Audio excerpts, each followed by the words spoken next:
এখন বীজ ফেলে দিলাম। মোটামুটি 4 দিন পর দেখতে আসে 124 ঘন্টা রোদটাকে কাটিয়ে ফেলতে হবে।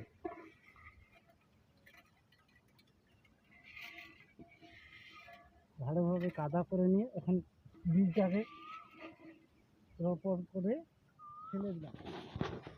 4 দিন পর কীরকম হয়েছে বিচরণগুলো দেখতে পাচ্ছেন, সুন্দর, কত সুন্দর হয়েছে 4 দিন পরে। এগুলো বীজগুলো আস্তে আস্তে আস্তে আস্তে বড় হয়েছে, 4 দিন হয়েছে।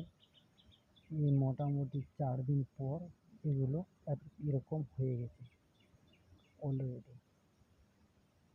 ঠিক আছে, 4 দিন পর এইভাবে দেখতে পাচ্ছেন কত সুন্দর হয়েছে এগুলো। দেখুন সুন্দর হয়ে গেছে,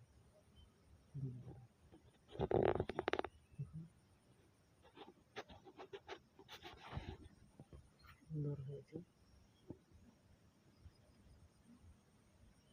বীজগুলো। যেরকম আগে বললাম যে প্রথমত এগুলোকে কাদা করে নিতে হবে।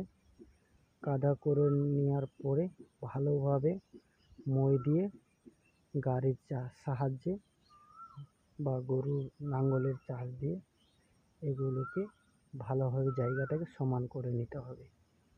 সমান করে নেওয়ার পরে এই বীজটাকে ফেলে দিতে হবে। 24 ঘন্টা পর জলটাকে কাটিয়ে দিতে হবে। কি সুন্দর হয়ে গেছে বিচরণগুলো দেখতে পাচ্ছেন 15 দিন পরে। দেখুন বীজগুলো কত সুন্দরভাবে রোপণ হয়েছে, একটু বড় হয়ে গেছে। এগুলো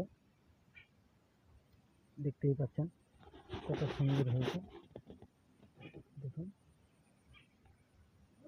এগুলো গাছগুলো কি সুন্দর হয়ে গেছে অলরেডি। মোটামুটি এগুলো 15 দিন পর হয়ে গেছে। মোটামুটি আরও এগুলোকে মাঠে জমিতে লাগানোর জন্য আরও মোটামুটি 15 দিন থাকবে। 15 দিন পরে এগুলোকে মাঠে লাগানোর মতন প্রস্তুত হয়ে যাবে। ভিডিওটা ভালো লাগলে লাইক দেবেন, শেয়ার করবেন আর চ্যানেলটাকে সাবস্ক্রাইব করবেন। ধন্যবাদ।